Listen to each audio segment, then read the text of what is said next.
Olá, pessoal. Meu nome é Norberto Martins, eu sou professor do Instituto de Economia da UFRJ e também membro do Grupo de Financiarização e Desenvolvimento. Eu hoje vim falar para vocês aqui sobre a questão da austeridade fiscal e num contexto de pós-pandemia, né? O que a gente vê nas últimas semanas, das todas as discussões que estão saindo na mídia, de tudo, é que a agenda de austeridade fiscal e de rigidez dos gastos e da atuação do governo ainda perdura a despeito de tudo que a pandemia veio mostrar para a gente, né? De um lado, as pessoas estão tentando interditar um pouco o debate sobre a questão fiscal, sobre a questão das regras fiscais, seja associando as pessoas que questionam o teto de gastos a interesses egoístas, né? E, de outro lado, a gente está aí na mesa com a possibilidade de uma criação de uma nova regra, de uma nova amarra para o governo brasileiro, que seria um teto nominal para a dívida pública, a estilo do que existe nos Estados Unidos, e que a gente já viu que não dá certo lá. Eu acho que talvez essa nova regra seja uma novidade aqui no debate fiscal no Brasil, mas a tentativa de interditar esse debate é um pouco mais antiga, né? Porque, primeiro, que para muita gente, responsabilidade fiscal, né? Se você não defende a responsabilidade fiscal, você é um irresponsável, né? Quem defenderia alguma coisa fora disso?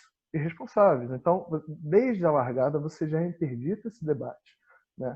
Outra questão, a sustentabilidade da dívida pública. Quem defenderia que a dívida pública não deveria ser sustentável, né? Também são pessoas que, no mínimo, são responsáveis também.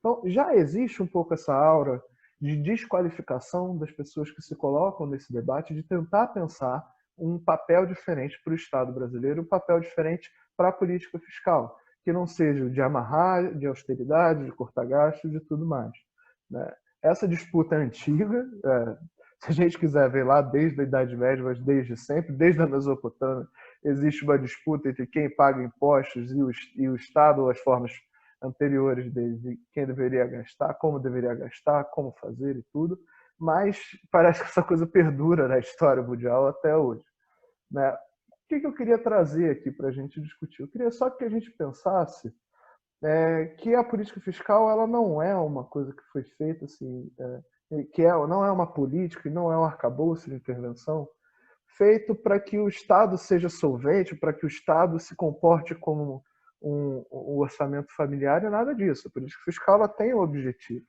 né, que é corrigir alguns problemas, não só isso, mas corrigir alguns problemas da economia capitalista que a economia capitalista coloca, seja pelo lado da tributação, seja pelo lado do gasto. Então, aqui no contexto da pandemia, a gente viu que cada vez mais é preciso ter instrumentos que permitam ao Estado brasileiro garantir uma saúde pública de qualidade, a permanência das pessoas em casa e também assegurar algum grau de retomada da economia, tão logo esse momento mais crítico da pandemia tenha passado, e vale ressaltar que está longe ainda de passar, né? Ao longo até o final do mês, possivelmente, a gente já vai ter uma cifra de cerca de 90 mil mortos aqui no Brasil, e o Estado brasileiro se coloca como se ele não fosse responsável por nada disso, como se ele não tivesse que cumprir esse papel, fazer com que as pessoas ficassem em casa e tudo mais. A preocupação, né, aos olhos de muitos analistas, é com o déficit fiscal, com a sustentabilidade da dívida e tudo isso, mas eu me pergunto se, na verdade, o que é sustentável, o que é ser responsável do ponto de vista fiscal de fato. Eu acho que a gente precisa dar um novo significado a esses termos. Para mim, ser responsável fiscalmente é garantir que as pessoas fiquem em casa, é garantir que as empresas não quebrem, é garantir que os cidadãos tenham acesso ao mínimo necessário para eles poderem sobreviver e para que a vida econômica se reproduza, né?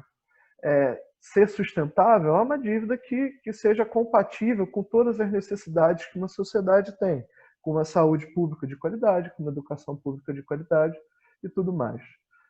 No último mês, eu acho que para encerrar, eu gostei muito de um livro recém-lançado pela economista norte-americana Stephanie Kelton. O nome do livro é The Deficit Myth, o mito do déficit, em que ela tenta colocar essa política fiscal e o Estado numa outra perspectiva. Mas talvez eu acho que a contribuição mais importante do livro dela seja reposicionar esse debate em relação ao que ela chama de mito do déficit.